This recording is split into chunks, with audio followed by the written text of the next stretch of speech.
live and I don't answer. Whoa, what's that? Ah, right, we have a feedback loop going on. So as you're coming on, again, let me know what you want to learn in the comments. And then, also I would like for you to tell me what your dream is, because over the course of this video, what I want to do is I want to talk about how to build your dream, how to build your vision, and how to do things kind of in a little bit of a bigger way, how to get large groups of people working together towards the accomplishment of a dream, towards the accomplishment of vision, towards the building of something that can really transform not just your financial life, but can also transform other people's lives as well. So I don't know how long I'm going to talk here. Probably not longer than 20 minutes, but I might. I have no idea. I hope that you enjoy. And hello, whoever just joined us. And like I said, let me know what you'd want to learn down there. So a little bit of background on me. If you've never seen me before, if you've never watched one of my videos, my name is Dave Wood. And by the time I was like 30 years old, I'd earned my first $1 million. But if you go back in time, I actually had gotten started doing marketing, doing online marketing when I was like 21 years old.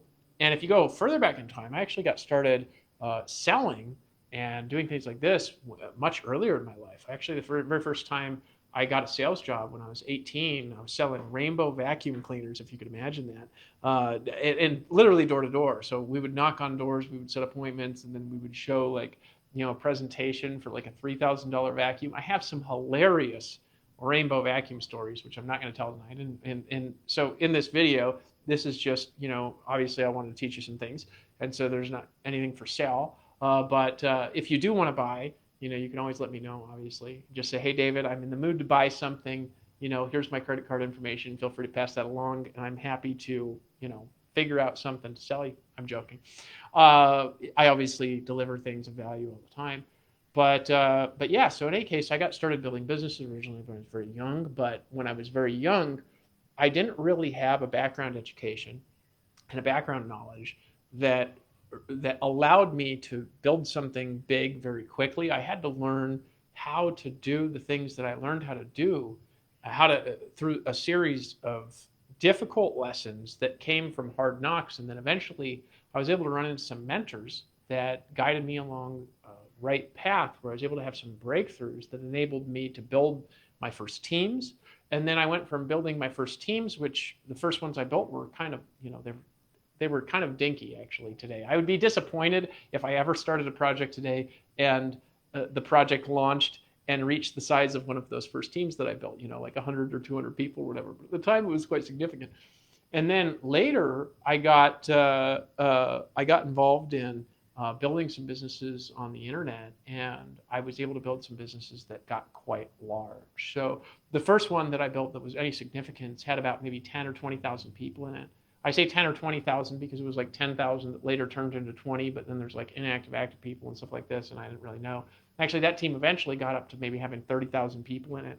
And then I joined another company. I built a team of several thousand people. And then also I ended up launching my own company in 2011. And that company, we built a team that at the peak of the point, we probably had about 90,000 active subscribers, right? And so that was like people paying every single month, not the total amount of people that had joined. And so about 90,000. So like at one point, we're talking about like $2 or $3 million of recurring subscription volume per month.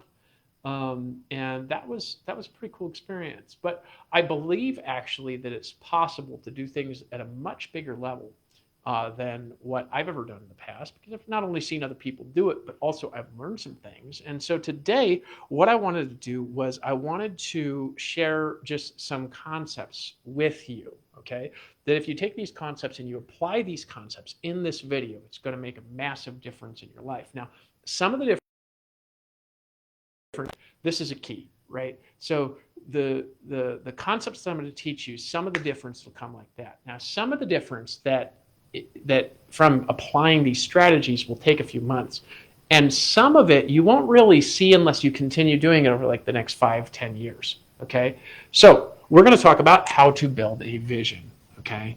And I'm going to go over a handful of concepts here, and some of them, they come from like books and things like this, but it helps you kind of identify what is this vision thing that you're going to build. And then we're also going to talk, but maybe at a little bit of lesser value, because I don't want to have like a 2-hour video tonight, and this is obviously a free training.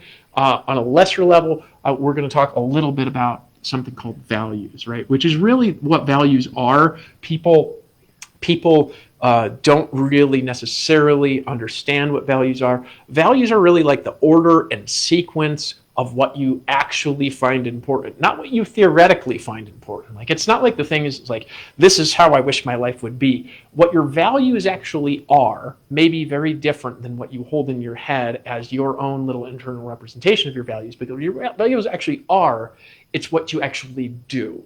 Right. So what you actually are taking action on is actually what your values are, not what you have in your head. And so we're going to talk about values and actually how to create systemic values, but we're going to go a little bit back and we're going to talk about vision first. And so are you excited? I hope that you are. And I hope you do say hello in the comments, because this stuff is actually quite important. And if you find this valuable, I hope you do. I hope you at least share this with somebody that you know. Okay.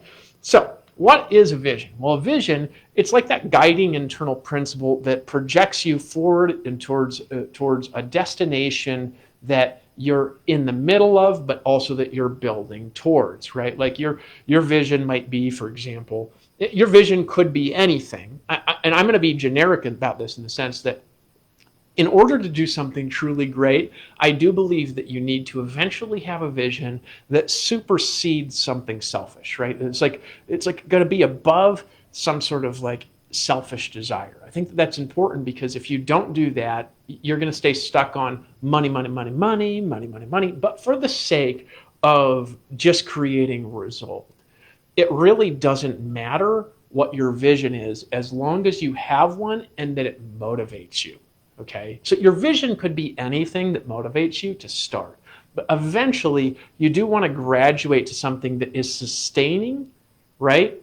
And there's some problems with like lower level visions that people have. Like a lot of times somebody's vision, you could say something like, my vision is to make like $10,000 per month, right? And this is not a very powerful vision, but it can be a motivating vision for some people to get started, but it's actually just not very powerful. Like you're never going to find a billionaire that's a billionaire for a long period of time that they have a vision of getting rich for myself, and that's their motivating cause, right? If you look at actually the billionaires in their list of what they find important and what they talk about, they barely ever talk about getting money.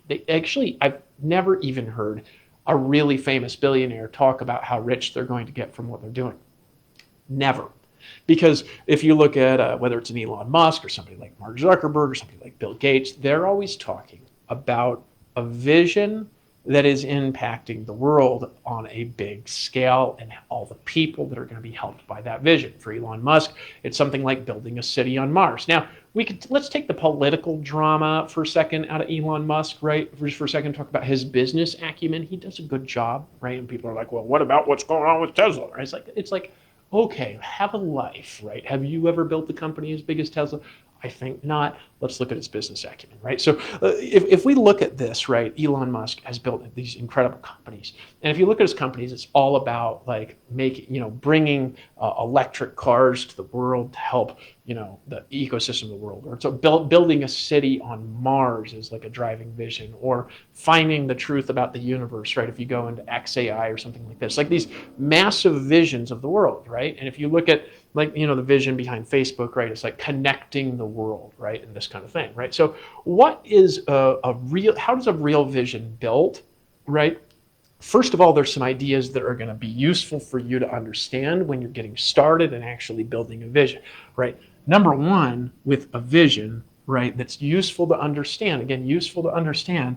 Number one with the vision is that they take time to really build, right? So this takes time sometimes to figure out, and then it might change a little bit, and then it gets into kind of a current, and then you kind of lock into something that you really get excited about, right? Usually when you go out there and you're like, I'm going to build a giant vision, you don't like go to build a vision and then just instantly you get some download, and at the very first time you ever build a vision, it just comes from the heavens. Oh, the heavens open, celestial beings descend on you, and you say, this is my grand way I'm going to impact the world. That's usually not what happens. Okay, usually what happens is you're staring at a paper, you're like, hi, my life sucks, right? Like, whatever it is, right? Like, what is my vision, right? You're trying to figure out something out that matters, right? So in any case, and as you're, hey, what's up, Zach? And tell me what you want to learn in the comments as you're coming on, right? So in any case, visions can be important. So it takes time, right? That's number one. Number two is it takes lots of iterations, right? And so iterations is like, you make one and then, you kind of look at it and you think about it and you're like, I need to change this up. So you change it up and make something better, right? So number three is that it takes time, it takes iterations, right? And it really takes like action, right? Because you got to go take action and then come back and refine, and go take action and come back and refine, and go take action and come back and refine, and go take action. And that's what it takes in order to get into the flow where you get truly passionate about something, right? That's not going to happen just like that. So how does it actually form? Well, this actually comes from, I think it's Jim Collins, Good to Great, right, is where he comes this, but this is a really useful concept. It's called the hedgehog concept, right? So the hedgehog concept has 3 circles. And the first one is, what are you deeply passionate about, right? So what actually makes you passionate, right? So what we'll say deeply passionate about. What are you deeply passionate about, right? That is the first question, right? Now, this again sometimes takes people time because adults, we get into this life where it's like we disconnect from who we really are a lot of the time. And why does this happen to us? It happens to us because of pain, right? We go and we try to build a vision and everyone rejects us. Or we go out and we're like, I'm going to build this giant business, and then it collapses. Or we get a business partner and they rip you off, right? Or something, you know what I'm saying? Shit happens. And so a lot of times people's passion, it goes from like a level of 10 out of 10 when they're like 18 years old. By the time they're 30, a lot of times their passion is like 1.5 out of 10. By the time they're 40, they have no passion left. They're just like kind of going around the hamster wheel. That's what happens to a lot of civilization. And it's important that you got to reconnect with your passion if you have lost it, right? Because if you don't have passion, you're never going to have a vision that really resonates with you. And if it doesn't resonate with you, the chances are it's not going to resonate with anybody else either, right? So what are you deeply passionate about, right? Question number 2, right, is what drives your economic engine, right? What drives your economic engine? And that's just, a simpler way of saying that is like, what can you get money doing, right? What can you get money doing, right? Okay, so what are you deeply passionate about, number 1, and number 2, what drives your economic engine, right? And number 3, and this one is where connecting these is really what makes this work, right? It's what can you be the best in the world at, right? Right? So what can you be the best in the world at, right? So this intersection point in the center, this is your vision, right? And the foundation for how you can build things. Now why is this so difficult? The reason why this is difficult is because sometimes, especially initially, these 3 circles don't line up like that, right? First of all, you might be wondering, like, what can I be the best in the world at? And the first answer that comes to your mind, if you're being honest with yourself, for a lot of people, might be, I'm not the best at anything, right? But as you refine and as you discover what actually you have inside and what actually you are good at and who you're actually serving, as you further refine your target market, even if it's like, I'm going to be the best person in the world at running this martial arts school on this corner of the street downtown in Fairbanks, Alaska, you're best in the world at that. You can be best at something, right? So no matter who you are, you can have this intersecting concept that comes together that drives your life forward. And that's how you form a vision, is by the intersection of these 3 things, right? What are you deeply passionate about? What drives your economic engine? What can you be the best in the world at? From the center point of these intersecting circles, this is what drives your economic engine. This is what you can create a vision about, right? So where you want to do, and this is the way that you can impact large groups of people, is first first, you want to get this core of who you really are deeply clear. And again, sometimes this takes some time and sometimes it takes refinement, right?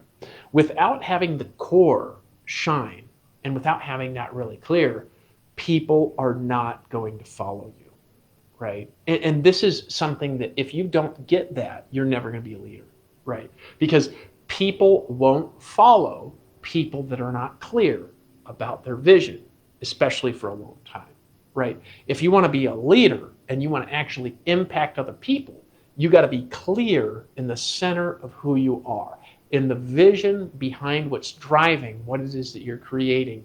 You have got to be clear. And if you're not clear, people are not going to follow you. Because always remember, even if you're doing something like network marketing, you're building a big team, right? People don't follow companies. They follow people. And people follow people that have a vision and are clear, right? And if you have that inside and you know where you're going, you can cut through excuses and crap like you can't even believe and guide people. If you are not clear about what you're doing and you're not razor sharp with that intention, people are not going to follow you, right? Now, from getting clear on a vision, right? Vision is number one. The second thing to get clear on is that was $1, but I was meaning to do just number one. The number one is vision. Vision comes from this. The second one is values, right? Now, values is its own subject matter, which could take a long time to go into. But the values, what it actually is, I'm going to just write this on the board here. It's the order and the sequence. Let's do this. Sequence of what you find important, right? The order of sequence. And how do you know what you find important? It's not from what you say, okay? What you say is part of what you find important. The order and sequence of what you find important, you determine this by your actions, right? The actions you take. Another thing that you have is like by actions, it could be, for example, how you invest your time, right? How you invest your money, right? How you schedule your day, this is time, right? Time, money. We could say your energy, right? It could see A, B, C, D, right? It could be your possessions, right? This has to do with money, but like for example, if you look in your house and you see what are all the things that you have in your house, right? And what do you spend your time in? What's closest to you all the time, right? Like, for example, if you always have, like, if you walk in your house and there's just like pictures of chicks everywhere, like a teenager or whatever, right? They find chicks important, right? But if you walk into a house and you've got vision and you've got images and art and books and things like this, or if you sit down and there's like a desk and you've got books on your desk, well, you know that you find knowledge important, right? So whatever you actually find important, this is what controls your life, okay? Now, this is obviously guided by vision and intention, but what you actually find important, this is what controls your life. This is what actually controls your life, right?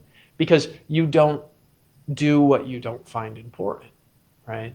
If you don't actually value something, you won't do it. And you can see this with people, right? Like who actually values health, for example, right? Who values health, right?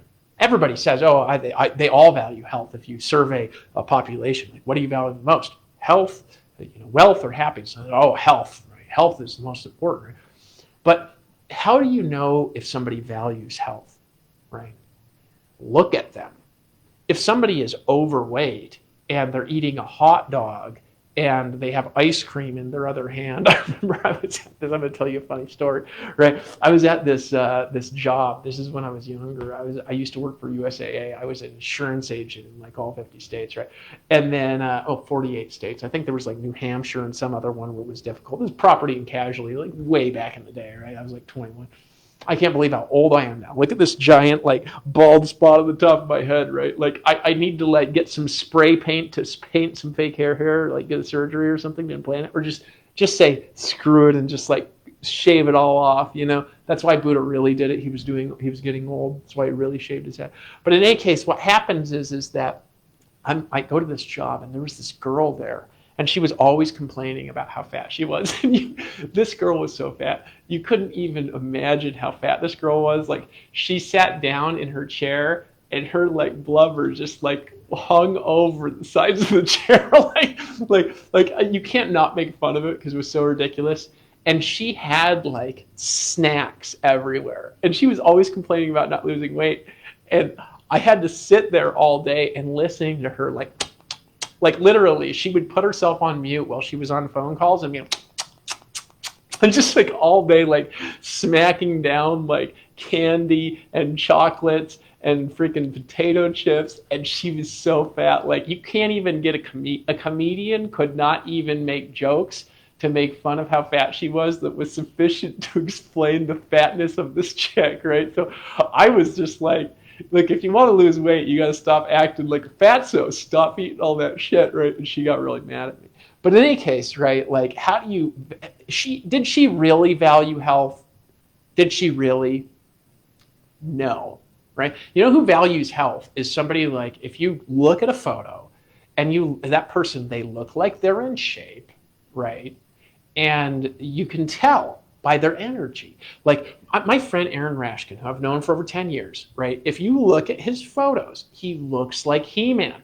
Actually, a long time ago, we did this launch series in Power Network called Blog Beast. Some of you guys remember it. But like, he played He-Man. He had a sword, and he was like, the masters of the universe, right? And he took his shirt off, and he was like, and today, he's like 50-something. He doesn't take testosterone, and he looks more strong today than he did like 10 years ago when I met him. And he was huge 10 years ago. So today he's like, boom, you know what I'm saying? Like, he could win bodybuilding competitions and stuff. That is a person that values their health and their fitness, right? So values are not what you think in your head.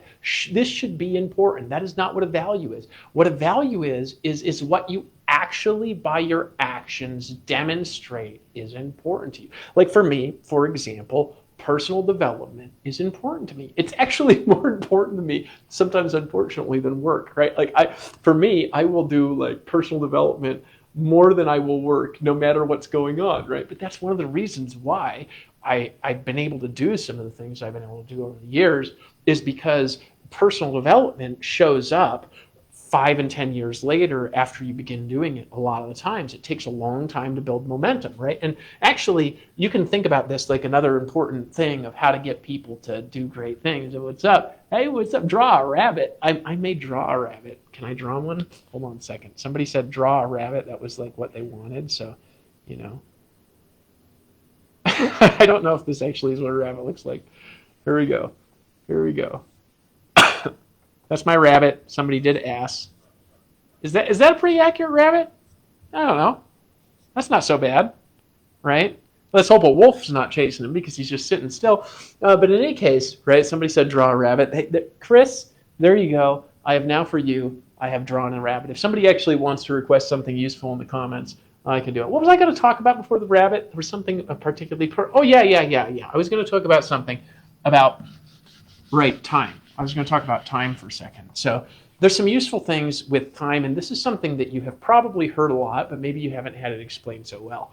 But this is called the Eisenhower matrix, right? And so this is useful for scheduling, but it's also useful just for thinking about how you're actually spending your time, okay?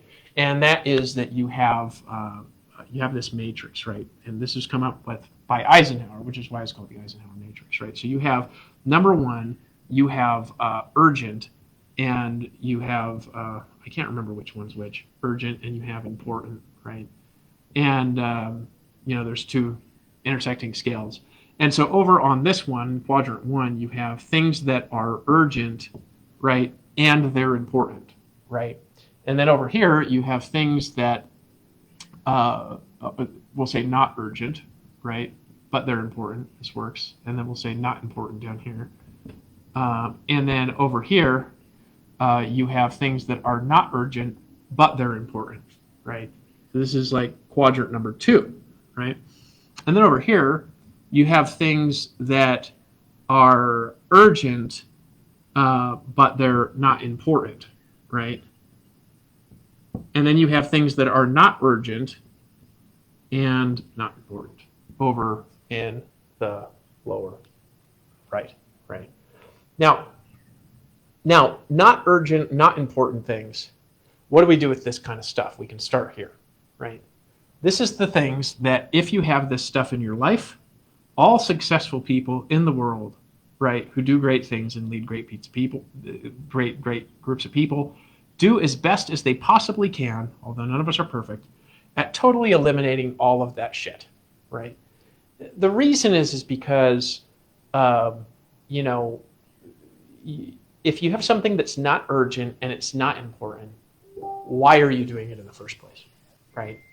Now, here's a key. A lot of people that are getting things done, but they're not really building anything significant, they actually spend a lot of time here, and it's like, here's number one, and this is like number two where they spend their time, right?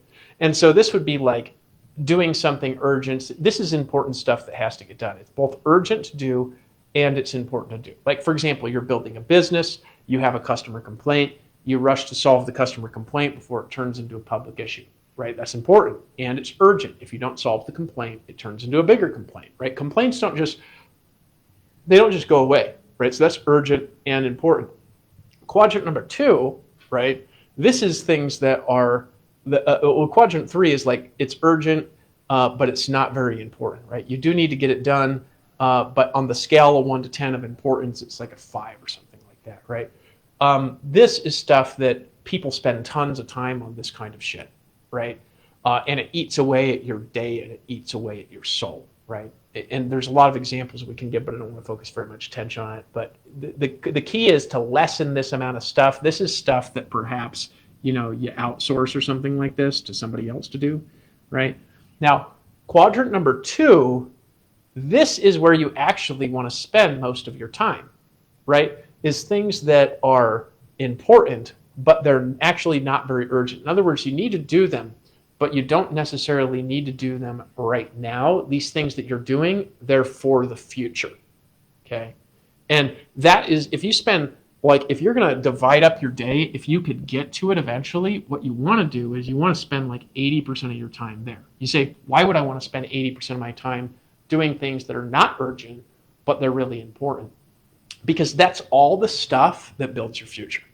And if you never do that stuff, which is what people do, is they allow life to pull them in directions. A lot of people will default, for example, to urgent and important, right? It's not very urgent and important, for example, to build a vision. It's not very urgent and important at the same time. I'm talking, it's not in quadrant one to do personal development. It's not in quadrant one to build a vision. It's not in quadrant one to clarify your values. It's not in quadrant one to go to a seminar, right? It's not. You don't have to do that stuff right now. If you don't do that stuff now, probably you're not going to die tomorrow, right? It's not urgent and important. Your business is not going to burn down if you don't read a Tony Robbins book, right? You're not going to lose your life if you don't go to the gym today, right? It's not going to be the end of your life and the end of the world if you don't, go do that stuff. Okay. So why is it so important then that you graduate and spend most of your time in quadrant two, right? Because whatever you're doing that is important, but it's not urgent, but you do need to get it done, this is the stuff that builds your future, right? And if you don't do this stuff, let me give you some example of something that's urgent. It's important, but it's not very urgent. Okay, let's do some example, like reading, right? It's important, but it's not urgent. In other words, if you don't read at least an hour today, right, it's not going to end your life, right? But if you read an hour today, it's going to make a difference in your life, but that difference is not going to happen urgently. It's not like you're going to read an hour today and tomorrow you're going to be rich.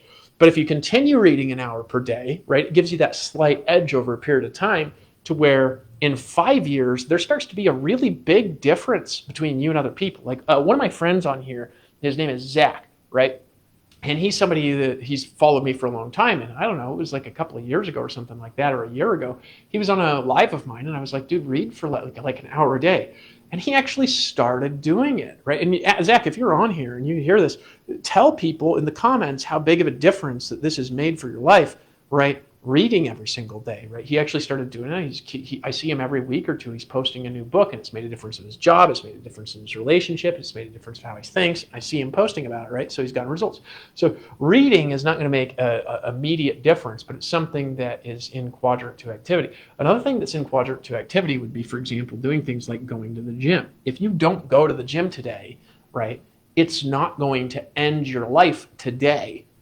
But it very well could end your life over a period of 20 years of not going to the gym, because if you're a fat slob your whole life, you're going to get heart attacks and diabetes and all sorts of diseases that come to people who don't take care of themselves, right? So that's an example of something that's not urgent today, right? But it is important. So this is quadrant 2 activity.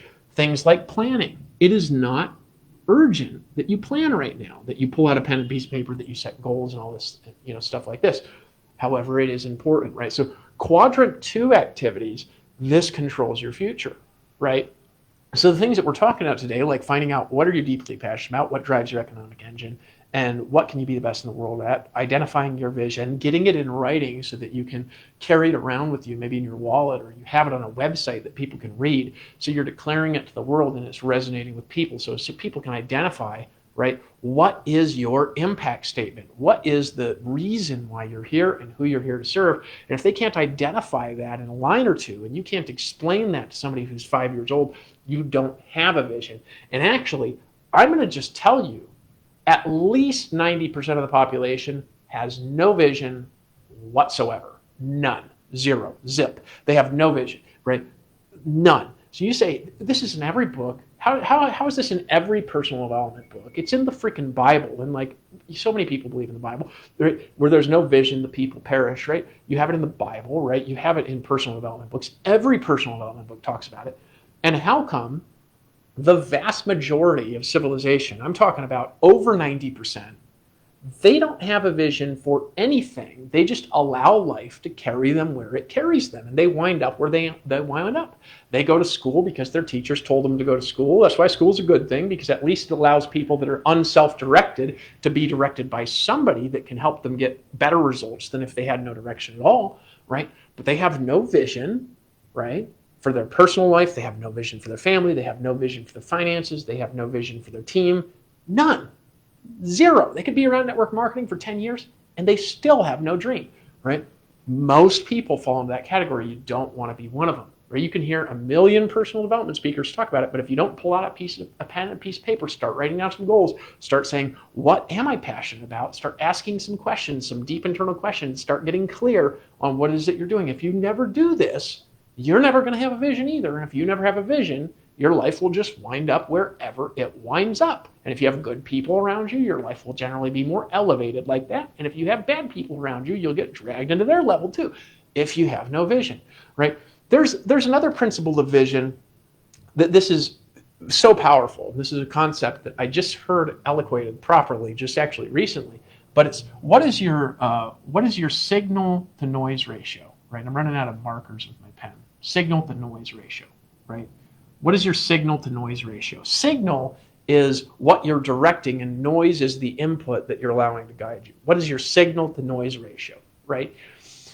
If you look at successful people, they are more signal than noise. And what I mean by that is they have a vision and they are directing the world. Regardless of what comes at them, they are the ones that are making things happen, right?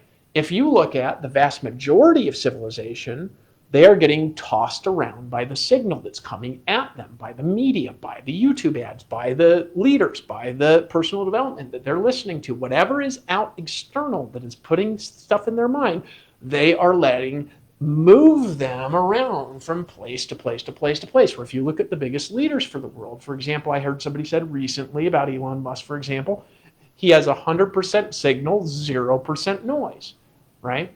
And somebody said about Jeff Bezos, they have 80% signal, 20% noise, or it's a little bit different with him. But the point is, what is your signal to noise ratio? What signal are you? Are you the leader, or are you the one getting dragged around, right? Are you the one that is positioning yourself in the market for other people to follow? Are you letting other people toss you around from one area to the next area, the next area, the next area? What is your signal to noise ratio, right? You want to be more signal to noise, right? This is a major key for building a vision, but you can't be more signal than noise if you're not on purpose, and you can't be on purpose if you don't find your vision. Now, all these things, they're just constructs. So for example, this is called the hedgehog concept, this thing here. This is just a construct. Somebody just made this up to explain how you identify a vision. And there's a lot of different circles we can draw. There's the Japanese one where there's like 50 different circles and they're intersect because the Japanese people love to be complex and they take karate. But the reality is, right, is what is your way of identifying what you can do to really make a difference in the world? What can you do? Not what Dave Wood can do, not what Bill Gates can do, not what Mark Zuckerberg, what can you do that can make the maximum level of difference, right? Somebody says you rise to the level of your goals, but there's another saying that says you fall to the level of the systems that you build, the systems that you create in your life, right? Your systems is like not just internet systems, not just technology systems, but what processes are you building in your life to support the activities, the habits, the values, the vision that you've got to create what you want to create. Some say you rise to the level of your goals, and others say you fall to the level of your systems. So if that's true, you want to have massive goals and systems that can support you making massive amounts of money, and you fall to something higher than you are right now, right? You rise to the level of your goals, you fall to the level of your systems. What's your signal-to-noise ratio? What is the actual order and sequence of things that you find important, and what is it that you can be absolutely passionate about that drives your economic engine, that you can be the best world at, even if it's something local, for now, to give you confidence that you can be maybe better at something larger than local. You can be the best in the world at something, right? The best local insurance agent in town is the best insurance agent at serving that area in the town, right? You want to be the best in the world at something that's connected to money, that's connected to what you're passionate about. This is how you identify your vision, and this is how you step into the maximum possible capacity of what you can be. This is how you impact people, because people want to be around people that have vision, that have values. And how do you know somebody that knows and has defined clearly their values and lives their life according to them? I'll tell you how you know them. It's not their ability to say yes to stuff. It's what they say no to. People, right, we can say yes to things all day. This is one of the reasons why it's so much easier to spend money than it is to make it, right? Because like if you have money to spend, right, if you have money to spend, you would be surprised at how fast you can spend it. You can spend your money very quickly, no matter how much, no matter the amount, right? So if you have $1 million, I promise that you can spend that $1 million much faster than you can make it, right? You could spend $1 million in 20 minutes if you really wanted to do it. Trust me, I've had a lot of money at different times in my life to spend, and it is very easy to spend. It's easy to spend it on women. It's easy to spend it on cars, right? You go buy 5 cars tomorrow, and depending on the price of those cars, it could be $1 million, right? So it's very easy to spend large amounts of money, and it takes more work to make the money than it does to spend it, because spending it's just a credit card, and everybody wants you to spend money. And so there's lots of opportunities, and people that are better salesperson come also when you have money. So your ability to demonstrate value is actually your ability to say no to the things that don't line up with your vision, don't line up with your values, and don't line up with who you truly are, right?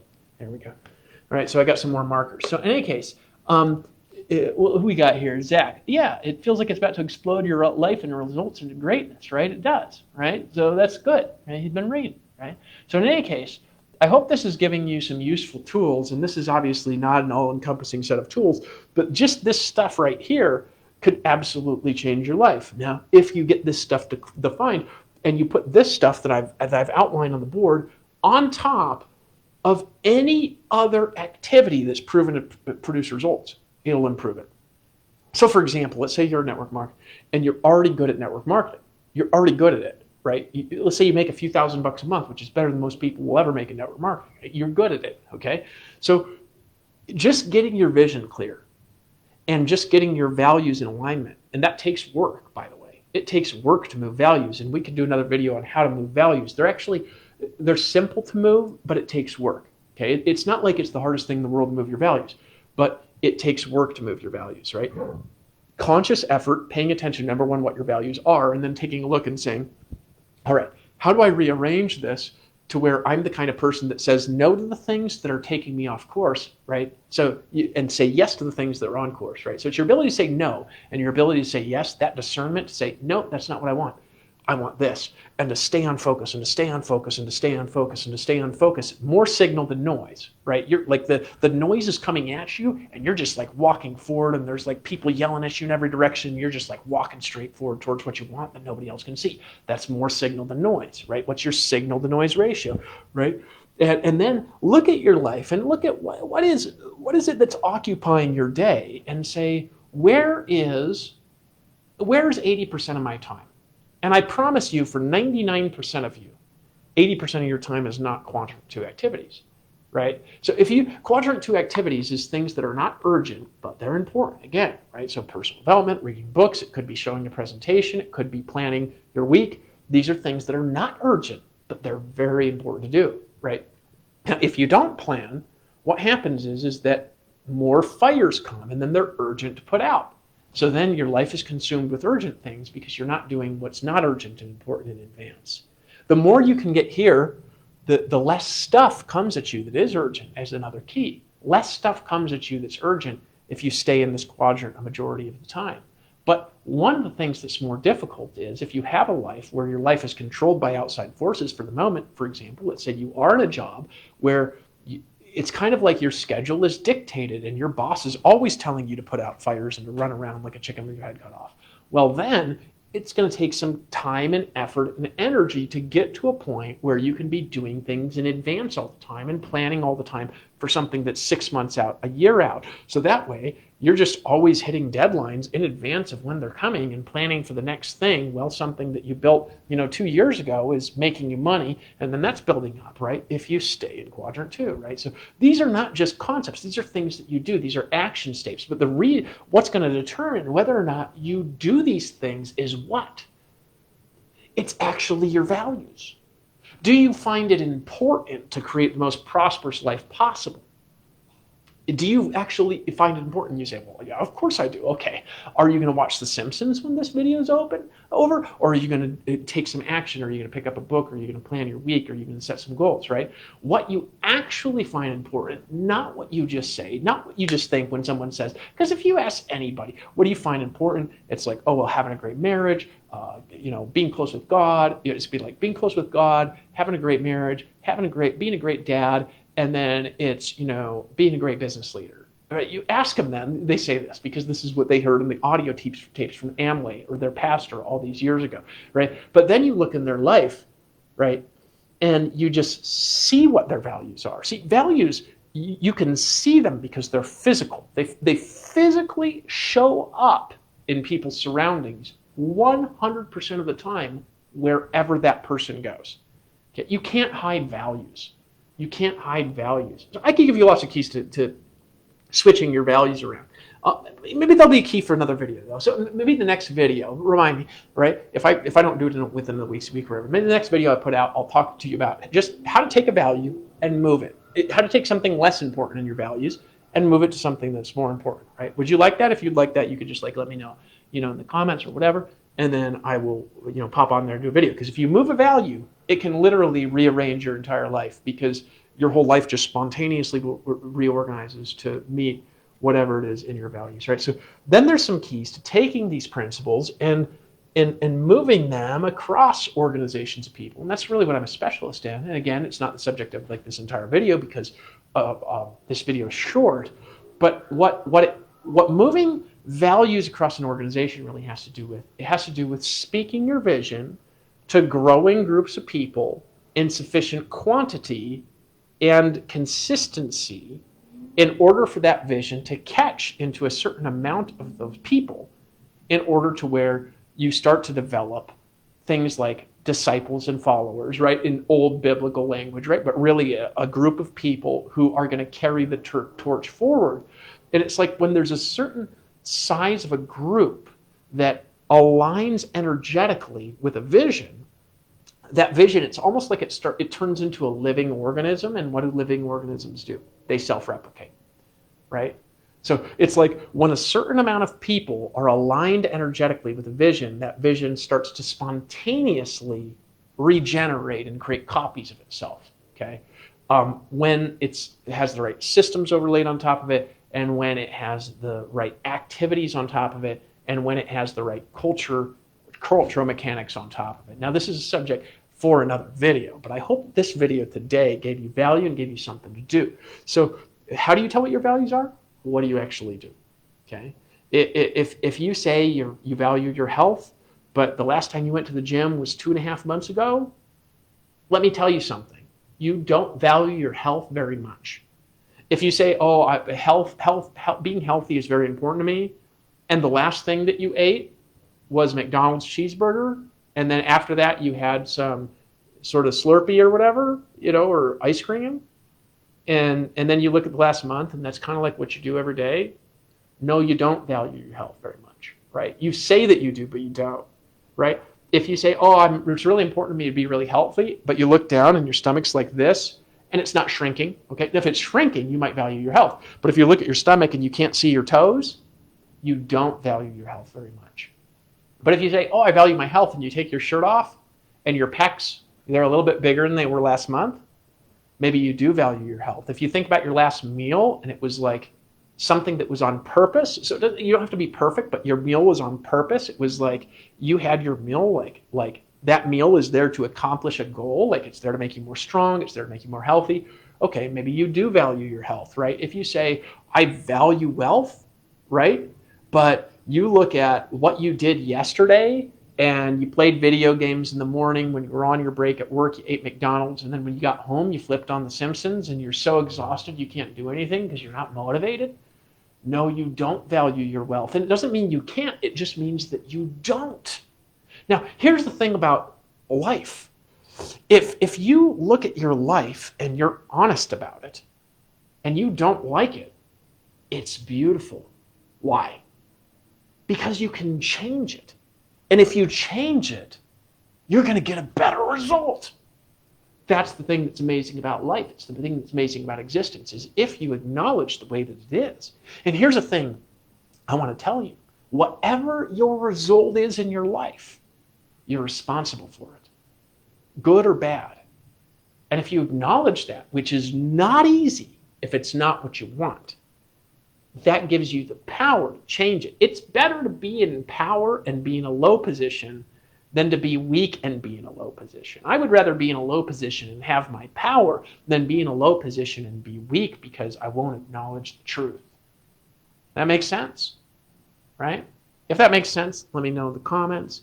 And, I hope that you're getting value out of this. And if you have any questions, please let me know, because if I don't have any questions, obviously I can't answer. I just actually like learning down to show you my bald spot, and actually it's getting so big that soon I'm going to be able to I'm going to be able to eliminate the whiteboard and just take out a marker and just use my head in order to draw the circles for the next network marketing comp plan, because something big is coming, and I'll draw a circle here and then a pyramid will come down and I'll continue it on my face. I'm joking. So that was probably actually not very funny, but somewhat. Anyway, so it's funny to other old people that are like 100 years old. Right? So in any case, I'm turning into like a dinosaur now. So in any case, I hope that this here helps you see your life a little bit better. And if you look and you say, you don't even know what this is for you, okay? That's a weak spot, because this is the core of everything, okay? If you don't have a vision, you're not going to be motivated to change your values. Because what for, right? Why reorder your life? Why reorder your life if you're not excited about something, right? Because here's the thing. In order to have something that you don't have, you have to give up something that you have right now, right? Now, that's something that you give up right now. It might be watching The Simpsons every night. It might be letting go of pornography in order to find a relationship that you can be in alignment with, right? It might be letting go of your drug addiction in order to embrace a life of the relationships that you want. It might be letting go of some sacred cow that you've got that consumes some of your time or a lot of your time that you really enjoy doing, but it's taking you away from the life enjoyment that truly you desire, right? In order to have something that you don't have yet in the future, you got to give up something that you have right now, and that thing might be a sacred cow. It might just be scrolling aimlessly on your phone for hours a day. Did you know? Okay, people tell me all the time, like, I read so much, right? You want to know how I find the time to read? Do you want to know the secret? Okay, it's very simple. It's very simple. I don't ever watch TV. Well, sometimes, like if I'm on a date or something like that, and a girl wants to watch a movie or something. But usually, if she's watching a movie, I'll pull out like Amazon reader thing, Kindle, my Kindle, and I'll just like be reading the book because I get so bored with it, right? But I go occasionally like to a movie or something like that. But I don't ever watch TV. Did you know that the average American watches 6 hours of media per day? So this is between social media scrolling. I did a great interview that's on my Facebook somewhere with Aaron Raskin where he's talking about this, where people scroll the entire Empire State Building every day on social media, right? I spend maybe 20 minutes a day total, ever. But sometimes I get scammed into it for 30, but like it's like 20 minutes a day maybe scrolling, like looking for stuff, right, that is important. Because I find it so cheap and hollow, right? But then I also recognize the usefulness of it for impacting people. Did you know the average person, I'm not talking about the real sloppy people, okay, that do it all day. I'm talking the average human being spends 6 hours on media. And okay, they don't have any time to read. They spend all their personal development time, all their planning time, all their building a vision time scrolling aimlessly through never-ending mind programming garbage. And you wonder why people are getting so stupid, right? It's not because they're naturally stupid. It's not because they're genetically retards or something like this. People are fine, right?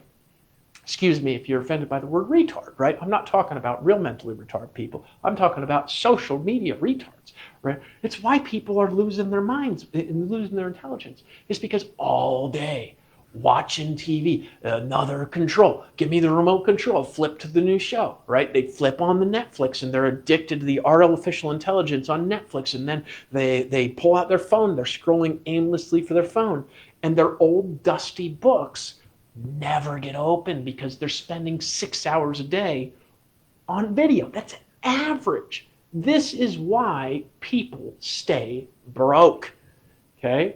It's not because they can't change their life. It's because they don't have a vision. They have no reason to change their values. Because they have no reason to change their values, they don't reorder what's happening in their Eisenhower matrix, and they spend all their time here in the quadrant that all rich people eliminate ruthlessly, like they're a samurai practicing and cutting down bamboo trees, right? They just get rid of that shit, right? Because they have a vision, and their vision orders their values, and their values make them say, no, I'm not going to sit there all day scrolling through never-ending amounts of garbage. Hope that helped you. All right, everybody. I have no reading list. I just read 6 hours a day. I go through so much material, Pi-ho. I use Bald Spot as ID. This is actually how I do it. If the police pull me over or whatever, I'm just like, look, it's actually me. And they say, oh, shit. That bald spot, it grew since the last time I saw your video. Right? So in any case, right, I hope this was helpful to you. Somebody asked me for my reading list. Right now I'm reading the Encyclopedia Britannica. That'll take me a year and a half to read. And after that, I'm going to read, there's a thing called The Great Books of the Western World. It's like a 60-volume series. It's really got 500 books in it that are the classics, right? But it's not a matter of what you read specifically necessarily right now. It's a matter of the habit, because it's the little things that build up that make a difference. It's quadrant 2 activities. Is your reading aligned with your vision? Does this help you move your values? Does the values make you spend time, money, energy, and possessions doing the things that are helping to create this vision? creating a reinforcement loop, or is it driving your life like most people drive their life, which is aimlessly until one day they fall off a cliff? Okay? So soon, not yet, but I want to be building a team again because I'm excited about it. I haven't built a really big team in a while because I've just been not in the mood, but I'm actually in the mood. So we're going to be building something that is exciting and transformational and powerful, right? Because ultimately what life is really about, it's about living in your highest purpose. And you can't do that if you're not around other people that are really helping to make that happen. It takes groups of people to make magic happen. You can do infinitely more unified with a group of people than you could ever do alone. And so soon we're going to be building a team. Stay out watching my Facebook feed. Tell me that you're interested in more videos like this in the comment, and tell me if you want to be a part of creating movements of people that are helping to transform the world. And I'll see you in the next video. All right, folks.